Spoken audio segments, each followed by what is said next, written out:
Greetings my friends, welcome to this week's tactics video. Today we're talking about the Vanguard Spearhead Detachment, which is one of the new detachments in Codex Space Marines. It's a very tricksy detachment. We're going to talk over everything it does, all the strengths and weaknesses about it, and at the end we're going to cover some army lists, and there's maybe going to be some bonus content in here as well, so make sure you stick around to the end. Alright, without further ado, let's get into it. Let's talk everything Vanguard Spearhead.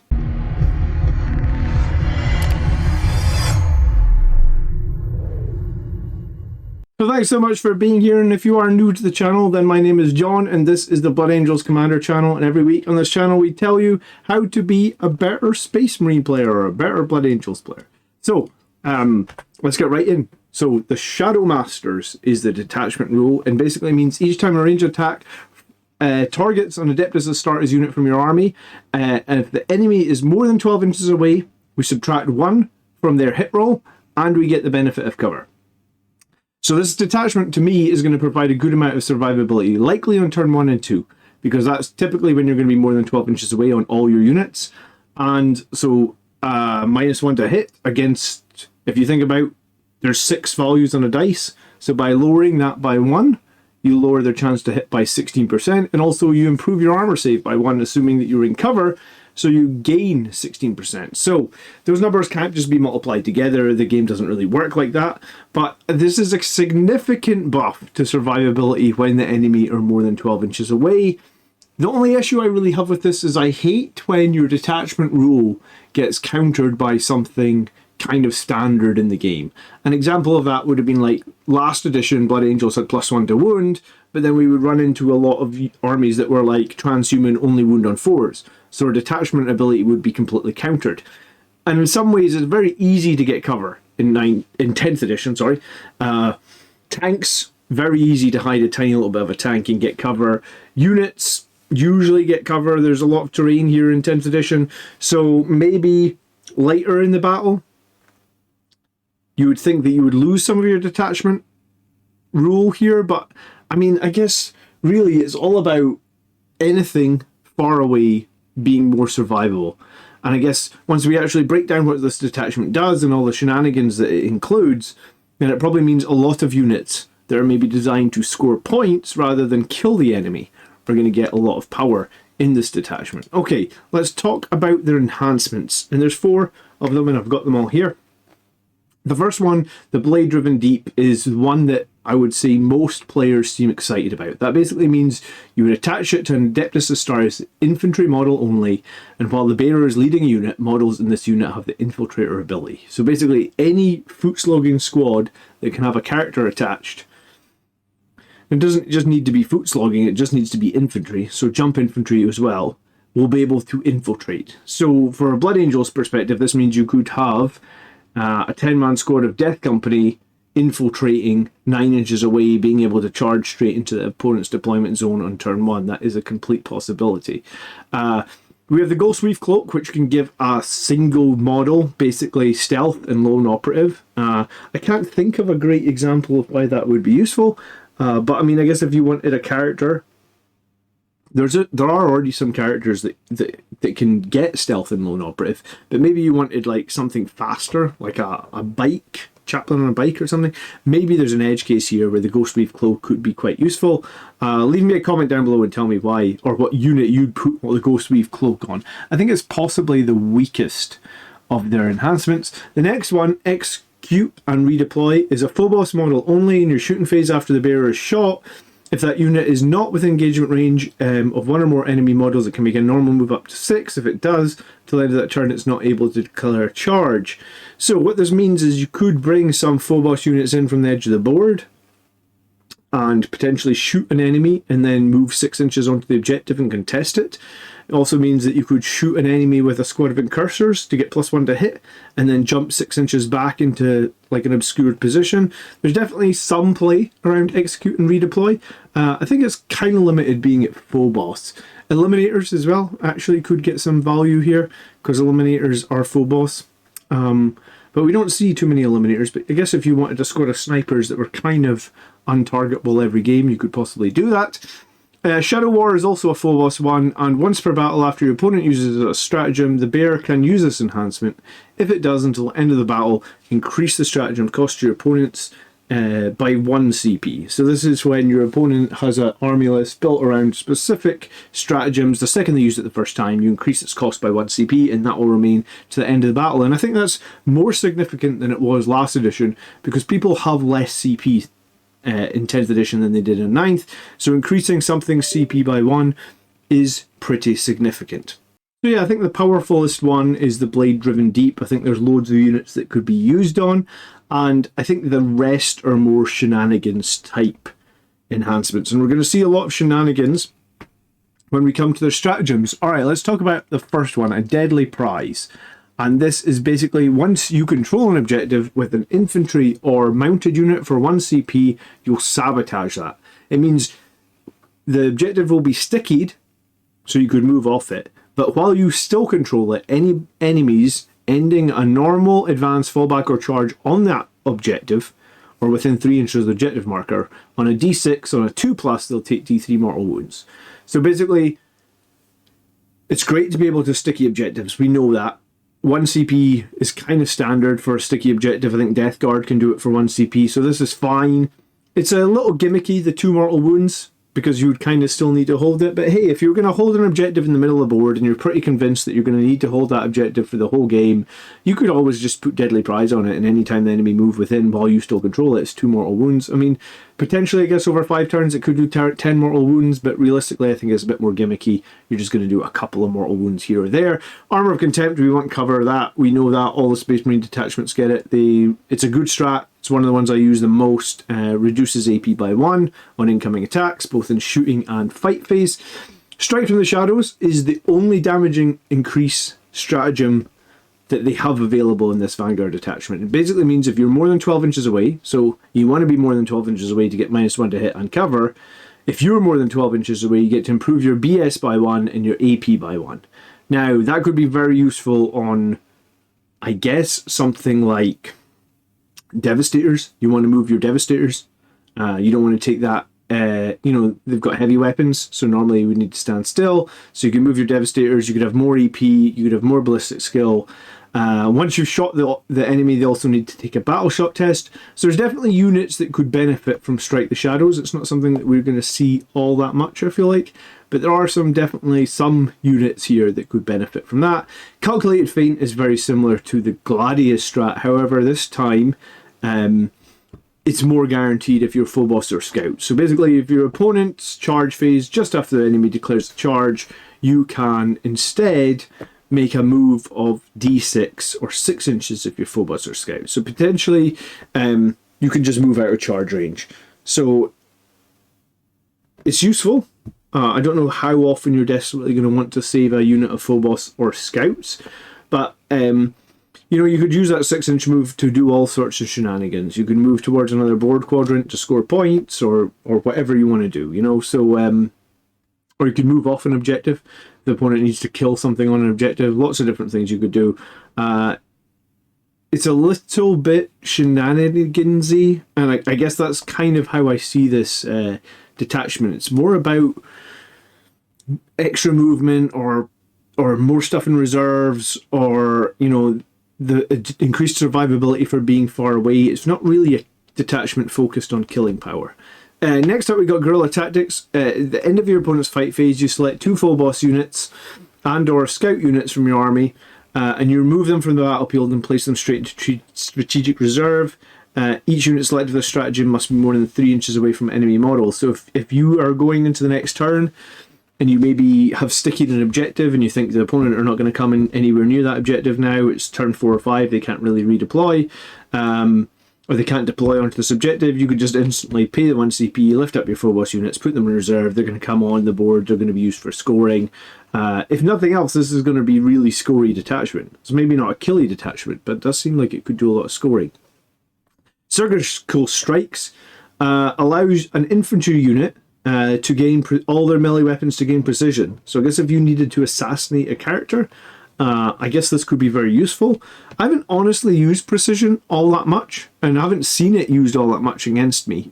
But again, if we're talking about just raw scoring points, if you have Assassinate, you get 5 EP for killing a character, you might just want a whole unit to run on in and try and assassinate a character. You're willing to lose the unit. there you go, 2 CP, you can certainly do that. So what are my thoughts on this detachment? I definitely see it as a survivable slash scoring detachment without a ton of punch. Infiltrating a big squad of jump units along with forward deployment and shenanigan for Phobos and Scouts, while meaning you're not potentially killing tons of enemies, it's going to be tricky for the opponents to handle, especially to deny your scoring. It read on the official preview, stealthy armies prefer to negate as much damage as possible while they engage their targets. The Vanguard Spearhead Detachment is perfect for these kind of combat, but their techniques are also fit for long-range shooting armies who want to keep their targets at arm's length. And I think, like I touched on in this video, probably the best way to run this detachment is a mix between that long-range shooting and that stealthy, phobosy, scoutsy, forward deploying stuff.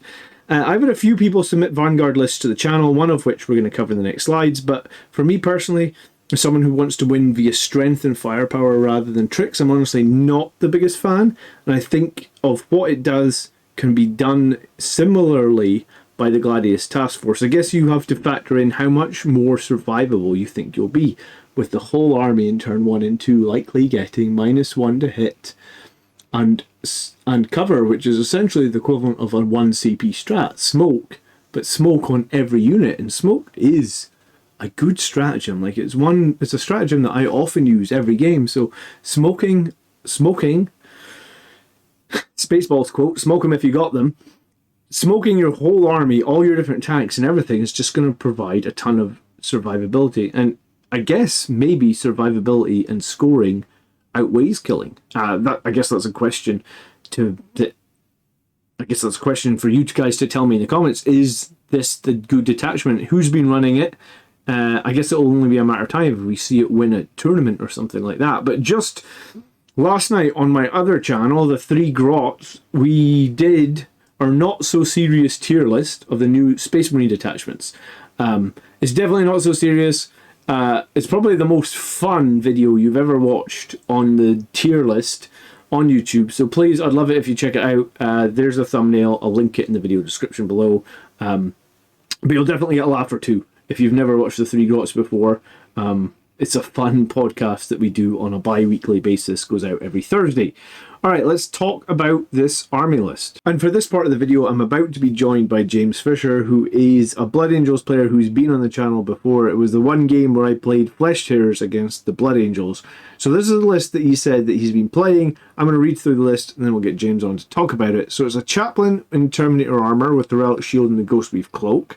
We've got the Judiciar with the Blade Driven Deep. We've got Lamartas the Warlord. We've got Lieutenant with Combi Weapon. We've got the Sanguinar. Quite a lot of characters. We've got the 6 Blade Guard who will be attached to the Judiciar for the forward deployment. We've got Centurion Devastators with Las Cannons. We've got 10 Death Company Marines with Infernal Pistols and Jump Packs attached to the Martas. We get 2 squads of Eliminators. We have 2 squads of Plasma Inceptors. We have 2 Redemptor Dreadnoughts, both with the Plasmas, the Onslaughts, Frag Storms and Rocket Pods. And then we've got 2 Scout squads, each with a shotgun. The shotgun being key, meaning we can advance and still do actions, because obviously that is an assault weapon. Vanguard Spearhead. I got your list. Yeah. I had a quick nosy over it. I guess like the Judiciars with the Blade Guard. Yep. They're forward deploying. The Chaplain has the Ghostweave Cloak for reasons. Gives them loan up. Stealth, basically 10th edition I've been playing exclusively Eldar. And yeah, they have a bunch of broken rules, but I think the most broken rule is loan up. So I've been running like 4 or 5 loan up characters, or characters that revive on a 2-up. So the idea of this list was like, how can I do tricksy movement stuff similar to Eldar but used with Space Marines? So like I've played this list a total of 1 time. And basically what he did is he came down deep strike turn 2 in a deep corner in my enemy's deployment zone. So if I pull signals, I get that. And then behind enemy lines, he scores that. So he's basically there to score maybe 7-ish points, or if there's a time that I need to come down on objective and cleanse or something like that, he can do that. But then just be totally untargetable outside of 12 is a great rule. So yeah. And the relic, what does the relic shield again do for him? It's an extra wound. extra wound. So it Yeah. gets him up to 6 wounds, which is as much as the captain for less points. Yeah. And the librarian, which has a little bit more firepower, maybe. None of their rules do anything because you have to lead a unit to get any of their rules, really. Yeah. But this is like just a little bit less chance to get one-shotted by Melta or something like that if you do get shot. So just a basic an extra one. He's not going to shoot anything anyways all game, so no reason to have a Storm Bolter. Cool. So then you've got 3 lone ops in this with the Sanguinor and Lieutenant with combi weapon. I guess you've also got those reroll ones on one objective of your choosing. Yep. Are you usually going center with that, or are you going for the enemies? Yeah, so I think the concept is the Blade Guard forward deploy ideally onto an objective or a place where they can get a turn 1 charge if they're the last unit I'm going to deploy. Depending on how much forward deploy the opponent has, but this list has a decent amount with the Eliminator, so I can kind of clear space to place the Blade Guard wherever I want in the midfield. So the Blade Guard, if the Blade Guard are going to be on an objective, the combi weapon lieutenant goes on the similar objective. And I am definitely rusty with the Space Marine, so I was actually struggling quite a bit with where to place Oath of Moment because I would do it on the target that the Centurions were going after or the Death Company, and they already get the reroll to hit anyways most of the time. So it actually didn't feel that powerful, but the rerolls with the combi weapon is just, one extra benefit that this guy gives. And really the reason for him is there's the Vanguard strat where you can pick 2 Phobos units up a turn. So he's just an extra option, and he's small base, so he can easily fit into enemy backfield or something like that if needed. Oh, I hadn't even thought about picking him up for the Phobos. Okay. Yeah, so what the thought was with the Terminator, if needed, since he can deep strike, he can go back onto my home field objective, and then the lieutenant can come up and come back down later. So really every turn, the idea is to pick up at least 3 units, because I'll pick up both scout units every turn, which they can do for free, and then I can pick up 2 units with Eliminator. I can pick up both Eliminators, or I can pick up the lieutenant and an Eliminator squad. Yeah, I mean, that's pretty interesting. Yeah, I guess the Inceptors are probably going to be your best Oath target. Well, their target, possibly, and or the Redemptor Dreadnoughts targets. Because, the Death Company won't need it. How did the Blade Guard can get better with the target selection. Like the Redemptors, actually, I was very impressed with their firepower. I know they've been good all edition. I thought it was more for the tankiness, but the 2 Redemptors took down a great unclean one with a little ancillary fire from some Eliminators, but it's pretty. They definitely hit hard. Yeah, do you know what? I haven't really tried the Redemptor since they put its cannon down to strength 9. I guess I need to give it another whirl. Cool. So I was going to say, so what else did you learn when you played this list then? So the threat of the Blade Guard vets with the Justiciars to have the fight first, and then you can double down with that by having the Sanguinor come back down on them. So really, the opponent's really not going to want to charge that unit because you're either going to have to fight. There's going to be 2 fight first in that squad. So even if you kill, you either might kill the Sanguinor, which he was incredibly durable compared to what I originally kind of, a T4 profile. He's kind of my replacement for the Incarn, and he's certainly nowhere near as potent as the Incarn is for the Eldar, but he's 200 points less. So he hit pretty hard. The dev wounds were pretty okay. The Justiciar did probably. It took 3 rounds. The Blade Guard and the Justiciar stayed in combat with Rodigus, who's the 24 wound great unclean one for 3 rounds.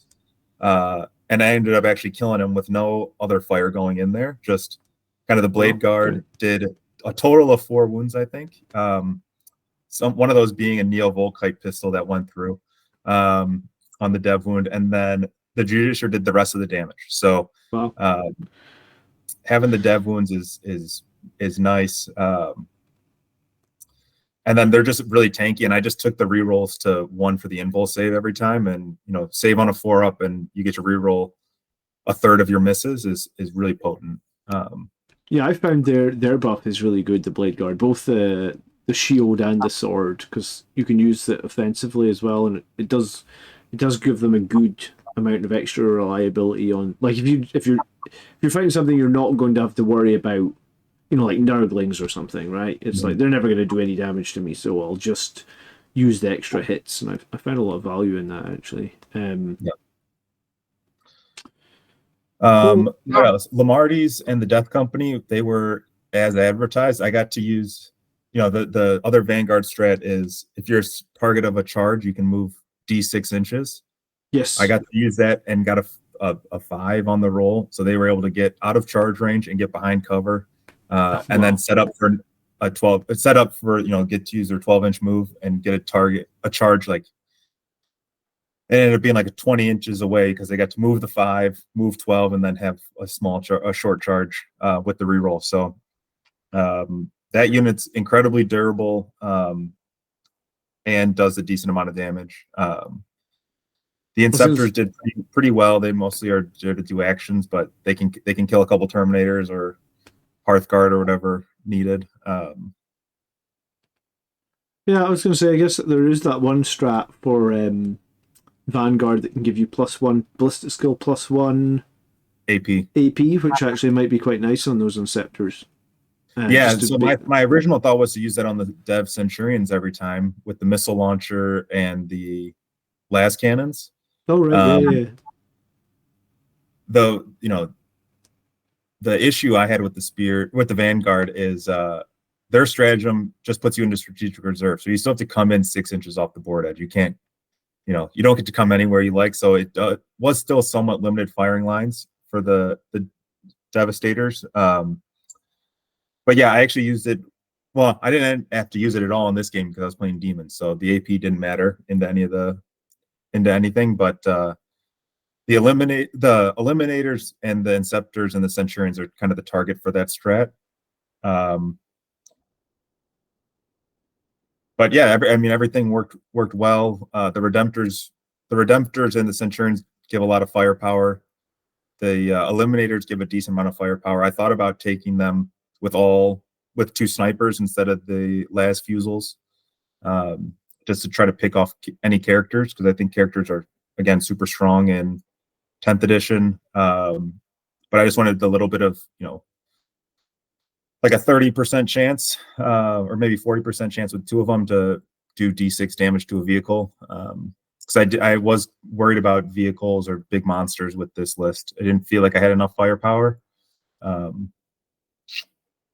And I probably want to run it a couple more times before I'd make any other changes.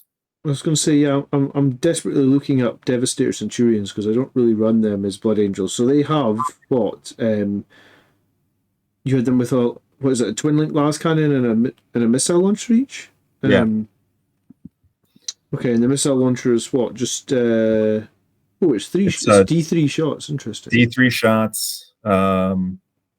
Strength 9 -2 D3 damage. That's an interesting profile. Yeah. So you get it up to AP3, and they're blast, so they can rip through.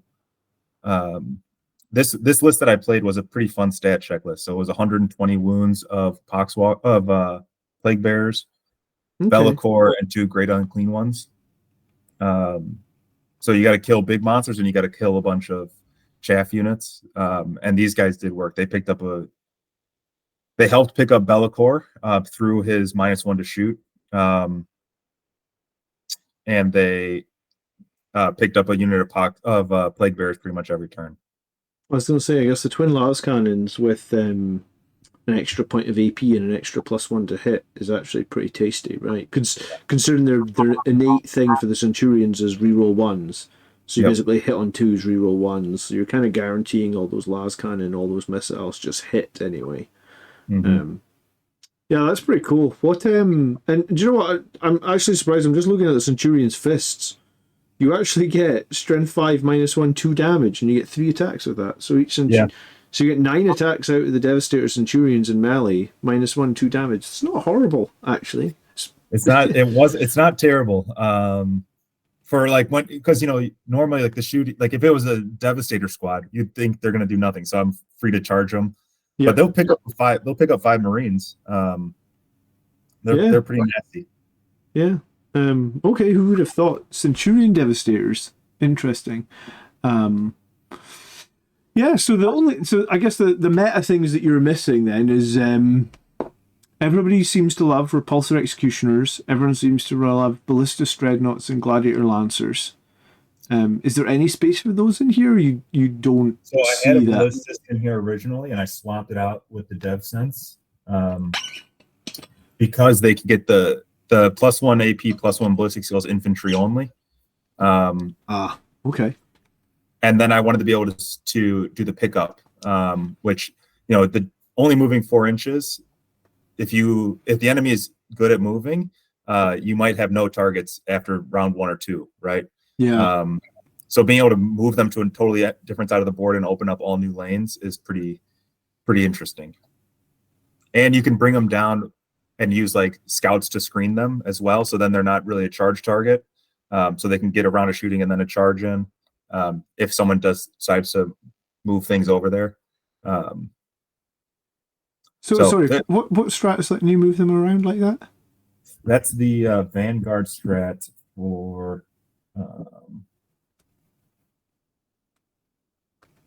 So the scouts natively can get picked up as long as they're outside of 6 inches. Yeah. And then the Vanguard strat is the guerrilla tactics strat. Oh right, okay. I'm an idiot. I thought guerrilla tactics. You can pick up 2 Phobos units or 1 other infantry unit. Okay. I read that wrong. I thought it was okay. Oh, good to know. It's okay. 3 inches, so it's pretty nice that if you like 3 inches is you have to be basically in almost engagement range to be within 3 inches. So as long as you keep your scouts safe, because the scouts pickup is 6 inches.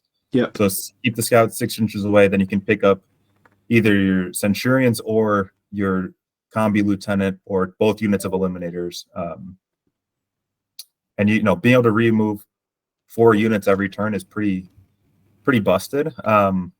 Especially when one of them can be like a lone op character who can, you could reasonably, rapid ingress him or something like that, and then get onto an objective easily to end the game. Like, basically, this list is built around trying to use like that Eldar mentality. Like, how do I scrape points and use movement in ways that the enemy's not thinking of? So, picking up whatever, the scouts are only 110 points, but then 180 point Centurion unit, and putting it to the putting it 60 inches away can be pretty awesome. Yeah, I know that does sound awesome actually. That's something I'd sort of thought that this.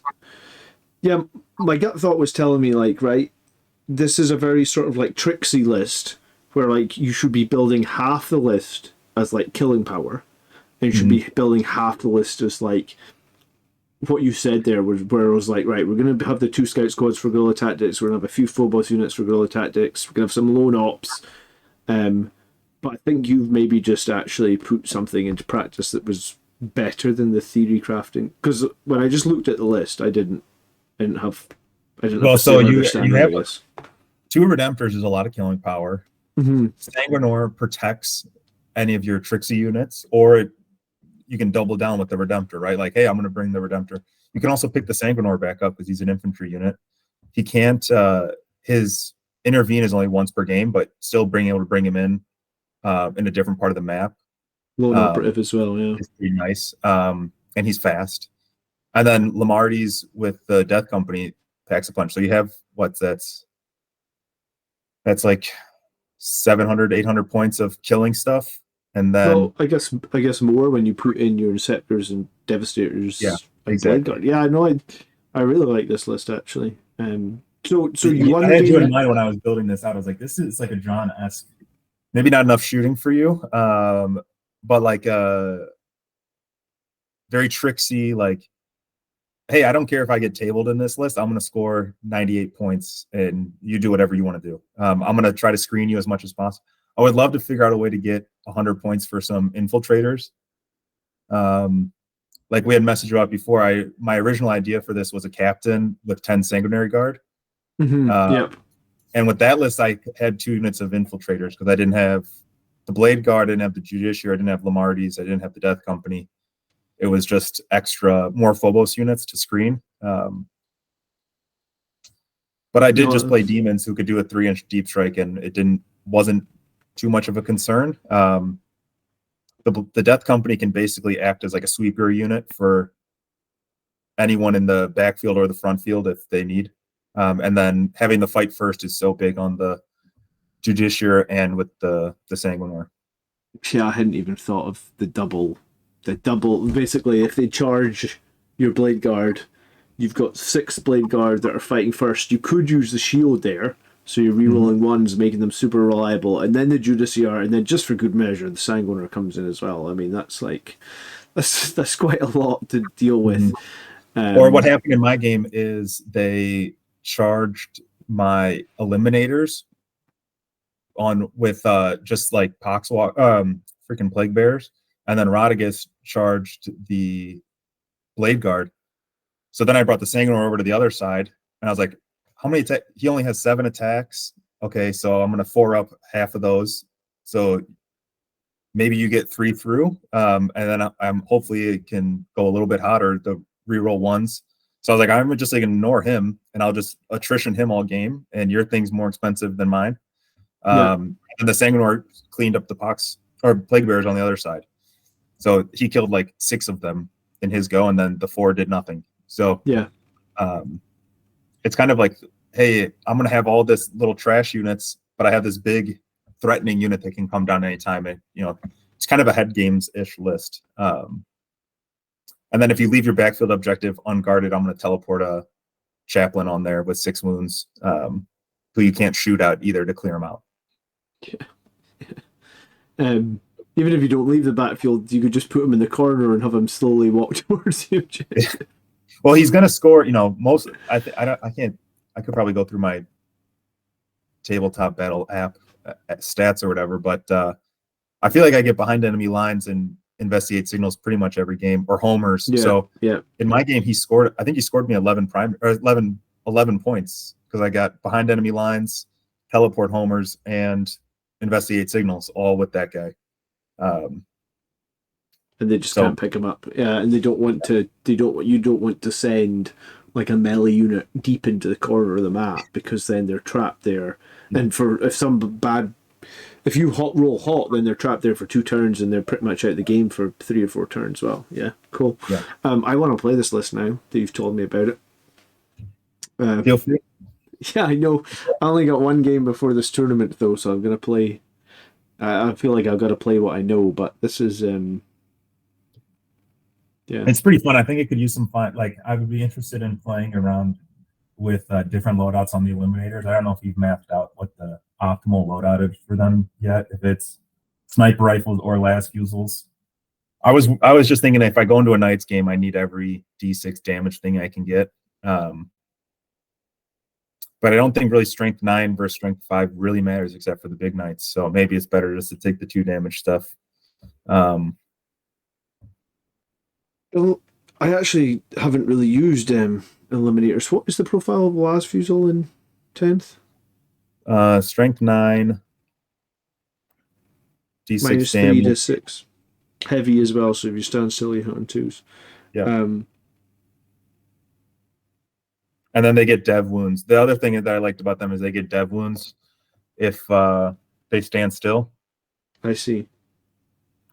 So what you can do is you can ideally make them a charge target. They get a flat 6 movement when they're charged, so get out of charge range. but get into where you have sight lines on something that you want to hit with a damage 6 d6 dev wound. Yep. And then you still count as remaining stationary because that's in your movement phase. And then you can use your instigator carbine to move again to stay out of that same unit that was charging you before and basically kite them back.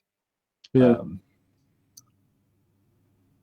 So, I was going to say, yeah, I tried to play Eliminators a lot last edition, and I feel like sometimes they were very effective, but just because they're low volume shots, it goes both ways. I'm sure you know that. I think for the most part, the main thing they can do is just screen the map. They are still speed bumps, but a 75-point speed bump that can do, 14 damage potentially is, they're only 20 points more than the scouts, and they have a lot more potential value than the scouts in terms of damage. The scouts are just there to do actions, right? Or maybe hold an objective or something like that one turn. Yeah. Cool. Okay. I think that answers all my questions. Obviously, you get the shotguns on the scouts so that you can advance and do actions as well if you ever need that. Yep. I suppose you could put a missile launcher in the scouts for what it's worth, I guess. Yeah, but I just have my scouts are the Palatine Guard, so mine too. All the little guns. God, whatever. Yeah, they're all shotguns. Ideally, I don't want to put them in a place where they can shoot something because I don't want them to be able to get shot back. So the idea is for them to just always be behind cover. True. Yeah, so maybe the rocket launcher is tempting fate. Yeah. All right, wicked. So that's everything about the Vanguard Detachment this week, guys. Thank you so much for watching. I hope that me and James gave you some insight or some thoughts into what we're thinking. If you have got to the end of the video and you're not subscribed, please really consider doing that. I'm here every week on YouTube. Like the video if you're one of my subscribers. I appreciate that. And please remember you can support the channel. I really appreciate each and every one of you who have supported me over the last 3 years on YouTube. It's getting towards the end of another year, so here we go for the 4th year of Blood Angels Commander, and hopefully for many more. So I'll catch you guys in the next video. Leave me a comment if there's anything you want to discuss, and come join me in one of my live streams. By the blood are we made strong, brothers. Peace.